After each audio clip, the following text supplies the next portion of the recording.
દરેક વિદ્યાર્થી મિત્રોનું યુનિક એકેડમીમાં હાર્દિક સ્વાગત છે. આજે આપણે નવો સબ્જેક્ટ ઇંગ્લિશ ગ્રામર ટોપિક છે આપણો આર્ટિકલ્સ.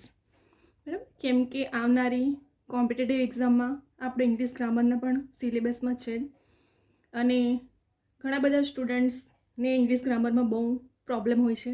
એમના માર્ક્સ જતા હોય છે આર્ટિકલ્સને બીજા બધા ગ્રામરના ટોપિકમાં. તો હવે આપણે એક સ્ટેપ બાય આપણે દરેક ટોપિકના વિડીયો લઈને આવશું. બરાબર, તો આજે આપણે નવો સબ્જેક્ટ ઇંગ્લિશ ગ્રામર ટોપિક રાખ્યો છે આર્ટિકલ્સનો. હવે આપણે સૌથી પહેલાં તો ઇંગ્લિશ ગ્રામરમાં ટોટલ અંગ્રેજીમાં મૂળાક્ષરો કેટલા હોય છે? તો 26. કેટલા હોય છે? 26. જો લાસ્ટ યરમાં કેટલાક ક્લાસ 3ની એક્ઝામોમાં આવો ક્વેશ્ચન પૂછાયો છે કે અંગ્રેજીના મૂળાક્ષરો ટોટલ કેટલા હોય છે, તો તમને ઓપ્શનમાં 26, 24, 23, 22 એવી રીતે મૂકી શકે છે. બરાબર, તો અમુક સ્ટુડન્ટને તો આખી ડિગ્રી મળી ગઈ છે પણ છતાં પણ એ નથી ખબર કે અંગ્રેજીના મૂળાક્ષરો કેટલા છે. તો આપણી પાસે કેટલા છે ટોટલ અંગ્રેજીના મૂળાક્ષરો? 26. હવે પૂછાય છે કે સ્વર કયા છે, તો આપણને ખબર હોવું જોઈએ. આ બધું બેઝિક નોલેજ છે, બરાબર, પણ અમુક સ્ટુડન્ટને નથી ખબર હોતું. એટલા માટે મેં આખું સ્ટેપ બાય સ્ટેપ એક વિડીયો લાવીશ ઇંગ્લિશ ગ્રામરના પણ. જેવી રીતે ગુજરાતી ગ્રામરના આખા નિયમ રૂલ્સ રેગ્યુલેશન એકોર્ડિંગ મેં વિડીયો મૂક્યા છે, એવી જ રીતે મેં દરેક સબ્જેક્ટના ટોપિક વાઇઝ આખું ડીપથી લઈને બેઝિકથી લઈને તમારો આખો પાયો કમ્પ્લીટ થાય એટલા માટે દરેક મેં એવા વિડીયો લઈને આવીશ જે સિલેબસના એકોર્ડિંગ હશે અને દરેક કોમ્પિટિટિવ એક્ઝામમાં યુઝફુલ હશે તમને. બરાબર, તો હવે આપણે જોઈશું કે ટોટલ અંગ્રેજીના મૂળાક્ષરો કેટલા? તો 26. હવે સ્વર કયા? તો A, E, I, O, U. આ તમને સ્વર ખબર હોવું જોઈએ. પછી એ 6 to 12 સ્ટુડન્ટ કોલેજના કે પછી કોમ્પિટિટિવ એક્ઝામના સ્ટુડન્ટ્સ હોય, દરેકને આ વસ્તુ બેઝિક નોલેજ છે અને ખબર જ હશે મોસ્ટલી તો કે સ્વર કયા છે. તો A, E, I, O, U. હવે આપણે જોઈએ કે આપણે એક્ઝામમાં આર્ટિકલ્સના રિલેટેડ બ્લેન્ક પૂછાય છે, ખાલી જગ્યા પૂછાય છે.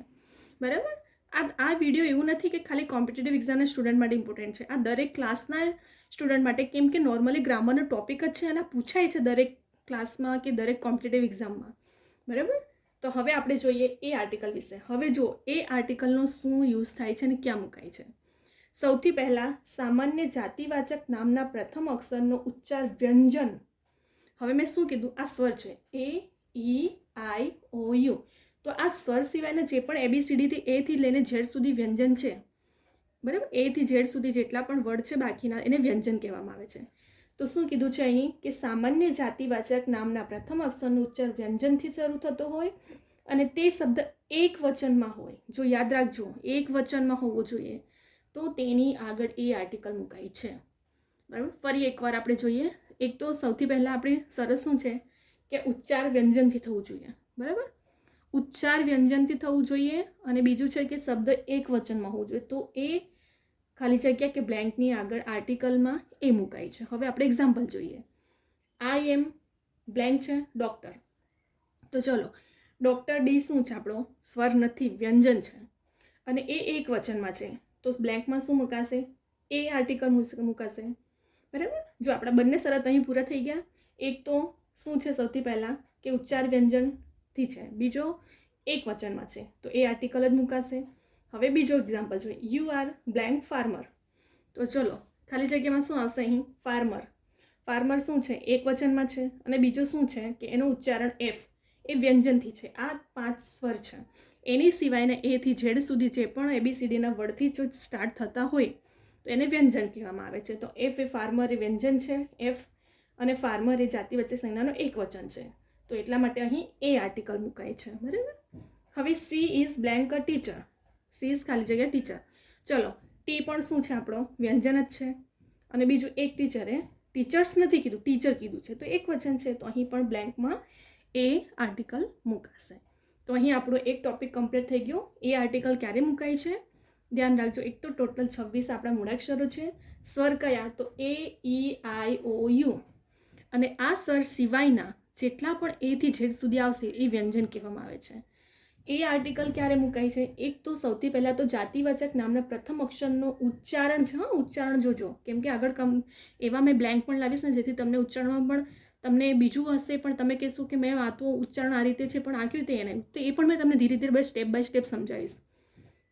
અહીં વ્યંજનનું ઉચ્ચારણ ડી વ્યંજનથી છે, તો એ આર્ટિકલ મુકાશે. I am doctor, you are a farmer, she is the teacher. બરાબર. તો ફાર્મર પણ શું છે, એક તો જાતિવાચક એક વચન છે, બીજું વ્યંજનથી સ્ટાર્ટ થાય છે. ટી એ પણ વ્યંજન છે અને ઉચ્ચારણ આપણો ટીચર થાય છે. બરાબર. તો એ પણ વ્યંજનથી જ છે, તો એની આગળ પણ આર્ટિકલ એ મુકાય છે. બરાબર. અહીં આપણું આટલું ક્લિયર થઈ ગયું. પરંતુ કેટલોક અપવાદ હોય છે, હવે એ જોઈએ આપણે. જેમ કે નદી, પર્વત, ગ્રંથ વગેરેના નામ સિવાય સંજ્ઞાવાચક નામની પહેલાં કોઈ આર્ટિકલ આવશે નહીં. જો ધ્યાન રાખજો, મેં અપવાદ પણ નિયમ પર લખ્યું છે અહીંયા કે નદી, પર્વત, ગ્રંથ વગેરેના નામ સિવાય સંજ્ઞાવાચક નામની પહેલાં કોઈ આર્ટિકલ આવશે નહીં. હવે જો એક્ઝામ્પલ, આઈ પ્રિયા, એની આગળ એ આર્ટિકલ આવશે નહીં? આવશે. ભલે એક વચન છે પ્રિયા, વ્યક્તિ એક જ છે. બરાબર. પરંતુ અહીંયા આઈ એમ પ્રિયા નહીં લખાય, આઈ એમ પ્રિયા લખાશે. બરાબર. ત્યાર પછી હી ઇઝ રાજ, કેમ કે સંજ્ઞાવાચક નામ છે, તો હી ઇઝ એ નહીં લખાશે આર્ટિકલ, ઓનલી શું લખાશે? હી ઇઝ રાજ. હવે સમજ પડી? નદી, પર્વત, ગ્રંથ વગેરે નામ સિવાય સંજ્ઞાવાચક નામ, પ્રિયા નામ છે, રાજ નામ છે, બરાબર, તો એ બધું સંજ્ઞાવાચક નામ કહેવામાં આવે છે. તો એમની આગળ કોઈ પણ આર્ટિકલ આવશે નહીં. એ અપવાદ છે. બીજો એક અપવાદ, બહુવચનમાં પણ નામની પહેલાં કોઈ આર્ટિકલ આવશે નહીં. જો હવે શું ચેન્જ થાય છે, આપણે જે અહીંયા ડૉક્ટરને એવું હતું ને એક વચનમાં, હવે જો અપવાદ આવ્યો કે બહુવચનમાં પણ નામની પહેલાં કોઈ આર્ટિકલ આવશે નહીં. હવે બહુવચન જુઓ, ધે આર ડૉક્ટર્સ, એસ લાગ્યો છે તો બહુવચન કહેવાશે. તો ડૉક્ટર્સ બહુવચન છે, આર કોની આગળ લાગે? બહુવચનની આગળ લાગે. પરંતુ અહીંયા એ આર્ટિકલ નહીં મુકાશે, કેમ કે અહીં કીધું છે અપવાદમાં કે બહુવચનમાં નામની આગળ આર્ટિકલ નહીં આવે. એટલા માટે અહીં ધે આર ડૉક્ટર્સ. બીજો એક્ઝામ્પલ, વી આર ફાર્મર્સ, બહુવચન છે તો અહીં પણ આર્ટિકલ આવશે નહીં. અને વી આર કેમ લાગ્યો? કેમ કે બહુવચન છે. ધીસ આર ઓપ્શન, ચલો હવે એ પણ શું? આર એ બહુવચન છે. બરાબર. તો બહુવચનમાં પણ નામની પહેલાં આર્ટિકલ નહીં આવશે. આટલા આપણા એ આર્ટિકલ્સના નિયમ, રૂલ્સ, રેગ્યુલેશનના એકોર્ડિંગ આપણે બ્લેન્ક મૂકી અને ખાલી જગ્યાઓ તમને સમજાવી, એના નિયમો સમજાવ્યા. તો આટલું આપણું અહીં કમ્પ્લીટ થાય છે એ આર્ટિકલ. ફરી આપણે એકવાર પોઈન્ટ ટુ પોઈન્ટ જે વસ્તુ મેં તમને હાઇલાઇટ કરાવું છું અને જે અપવાદ છે એ આર્ટિકલના એ તમને કેમ કે તમે કહેશો મેમ આ તો ડૉક્ટરનો ડી તો વ્યંજન છે, પરંતુ ડી વ્યંજન ભલે છે, ઉચ્ચારણ પણ વ્યંજન, પરંતુ અપવાદ શું છે કે બહુવચન છે. બરાબર. ફાર્મર, ઉચ્ચારણ તો એફ તો શું છે, તમે અમુક સ્ટુડન્ટ એવું જ કરશે એક્ઝામમાં કે ફાર્મર, ઉચ્ચારણ તો એફ, એ વ્યંજન છે એટલે એ મૂકીને આવી જશે, પરંતુ પાછળ જુઓ એસ લાગ્યો છે એટલે બહુવચન થઈ ગયું. તો આ અપવાદ છે કે બહુવચનની આગળ એ આર્ટિકલ મુકાતો નથી, ભલે એ વ્યંજનથી ઉચ્ચારણ હોય કે પછી એક વચનમાં હોય. બરાબર. આટલું તમને ધ્યાન હોવું જોઈએ. આપણે ફરી એકવાર રિવિઝન કરીએ એટલે વધારે તમને કમ્પ્લીટલી સમજ પડી જશે. હવે સૌથી પહેલાં અંગ્રેજીમાં મૂળાક્ષરો કેટલા? તો 26. બરાબર. કેટલા સ્વર? એ, ઈ, આઈ, ઓ, યુ, 5 સ્વર છે. આ 2 માર્ક્સ અહીં કમ્પ્લીટ. હવે જોઈએ એ આર્ટિકલ ક્યારે લાગે. તો નિયમ ખબર હોવું જોઈએ તમને કે જાતિવાચક નામના પ્રથમ અક્ષરનો ઉચ્ચાર વ્યંજનથી થતું ઉચ્ચારણ, અને બીજું એ શબ્દ એક વચનમાં જ હોવું જોઈએ, કેમ કે બહુવચન તો અપવાદ છે. બરાબર. મેં તમને અહીં જ ક્લિયર કર્યું કે ઉચ્ચારણ વ્યંજનથી શરૂ થતું હોય અને શબ્દ એક વચનમાં હોય તો તેમની આગળ એ મુકાય છે. એ આર્ટિકલ, કોઈ આર્ટિકલ મુકાય છે એ તમને ઓપ્શનમાં એક્ઝામમાં શું કહેશે? એ એન ધ મૂકી દેશે. આપણને નિયમ ખબર હોવું જોઈએ કે એ આર્ટિકલ ક્યારે મુકાય છે, એન ક્યારે મુકાય છે અને ધ ક્યારે મુકાય છે. તો આ નિયમ તમને અપવાદો, નિયમો ખબર હશે તો તમે આર્ટિકલને એક્ઝામમાં મૂકી શકો છો. જેમ કે example, I am a doctor, you are a farmer, she is a teacher. તો અહીં ઉચ્ચારણ શું થયું? ડી. સૌથી પહેલાં પકડવાનું, ડી શું છે? વ્યંજન છે અને ઉચ્ચારણ વ્યંજનથી જ થાય છે, બહુવચન નથી, એક વચન છે, એટલા માટે એ આર્ટિકલ. ફાર્મરનું ઉચ્ચારણ એફ વ્યંજનથી છે, એ આર્ટિકલ એક વચન છે. ટીચર ટી છે, એ આર્ટિકલ. આવી ગયો આપણો આન્સર 3 કેમ કે આ બંને શરત પૂરી થાય છે. એક તો ઉચ્ચારણ પણ વ્યંજનથી છે અને 3 એક વચન છે. ક્લિયર થઈ ગયું આટલું? આપણો એક સ્ટેપ. બીજો સ્ટેપ એનો અપવાદનો કે નદી, પર્વત અને ગ્રંથના નામ સિવાય, જો ધ્યાન રાખજો અહીં પાછળ નદી, પર્વતનું ગ્રંથનું નામ હશે ને તો આર્ટિકલ મુકાશે. હા, એટલે અહીં કીધું છે અપવાદમાં કે નદી, પર્વત, ગ્રંથ વગેરેના નામ સિવાય સંજ્ઞાવાચક નામ, એટલે કયું? પ્રિયાનું નામ, રાજનું નામ. બરાબર. આ બધા નામની આગળ આર્ટિકલ આવશે નહીં. ધ્યાન રાખજો. બરાબર. અહીં આપણને કીધું છે નદી, પર્વત, ગ્રંથ વગેરેના નામ સિવાય સંજ્ઞાવાચક નામની પહેલાં આર્ટિકલ આવશે નહીં. આઈ એમ પ્રિયા, હી ઇઝ રાજ. તો પ્રિયા શું થઈ ગયું? સંજ્ઞાવાચક નામ છે. ઉચ્ચારણ ભલે પીથી છે, વ્યંજન છે ભલે, પરંતુ નામ છે સંજ્ઞાવાચક. રાજ પણ એ સંજ્ઞાવાચક નામ છે, એટલા માટે આર્ટિકલ આવશે નહીં. પછી તમે કહેશો કે મેમ આ તો શરત પૂરી કરે છે. શરત પૂરી કરે છે પણ સંજ્ઞાવાચક નામ છે, એ તો અપવાદ છે ને આપણો. એવી જ રીતે બીજો એક અપવાદ કે બહુવચનમાં પણ નામની પહેલાં કોઈ આર્ટિકલ આવશે નહીં.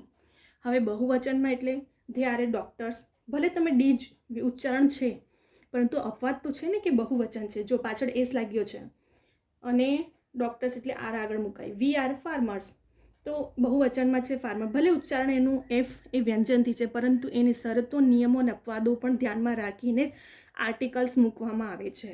બરાબર. તો આટલા પોઈન્ટ તમને હાઇલાઇટ મેં કર્યા. એ વસ્તુ તમે પોઈન્ટ ટુ પોઈન્ટ યાદ રાખજો. પછી આવું ના કરીને આવતા કે મેમ એ તો ઉચ્ચારણ વ્યંજનથી થાય છે, તો પછી કેવી રીતે? પણ એના નિયમો અપવાદો પણ છે, તો પછી આપણે એના અપવાદ નિયમો ધ્યાન રાખવા પડશે કે એ બહુવચન ના હોવું જોઈએ, પછી સંજ્ઞાવાચક નામ ના હોવું જોઈએ. બરાબર. તો આટલો આપણો ટોપિક એ આર્ટિકલમાં કમ્પ્લીટ થઈ ગયું છે. તો તમને એક્ઝામમાં એ એન્ડ ધ આર્ટિકલ પૂછે તો એ પરથી આર્ટિકલના નિયમો અને એ ક્યારે આર્ટિકલ મુકાય છે, આટલો આપણા ટોપિક આટલો આપણો કમ્પ્લીટ થઈ ગયો છે. બરાબર.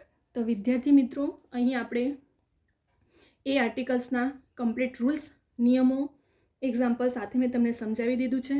તમારે સ્ક્રીનશોટ લેવું હોય તો સ્ક્રીનશોટ લઈ શકો છો. અધરવાઇઝ તમે શું કરશો? નોટબુક રાખો, પેન રાખો, તો આ બધા નિયમો રૂલ્સને લખી રાખો નોટબુકમાં, જેથી કરીને એક્ઝામના ટાઈમે રિવિઝન કરી શકો. બરાબર. તો અહીં આપણે વિડીયોને સ્ટોપ કરીએ છીએ. જો વિદ્યાર્થી મિત્રો તમને આ વિડીયો ગમે તો લાઈક કરો, શેર કરો, સબસ્ક્રાઈબ કરો, કમેન્ટ પણ કરો.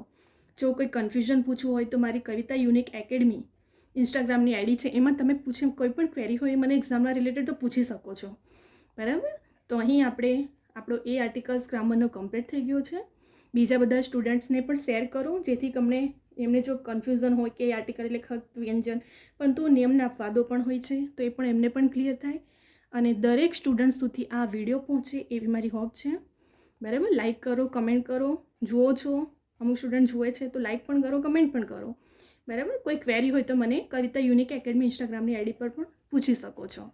બરાબર. અહીંયા આપણે વિડીયોને સ્ટોપ કરીએ છીએ. હવે આપણે નેક્સ્ટ વિડીયો બીજા બધા પણ આર્ટિકલ્સ અને ઇંગ્લિશ ગ્રામરના ટોપિકો લઈને આવશું. બરાબર.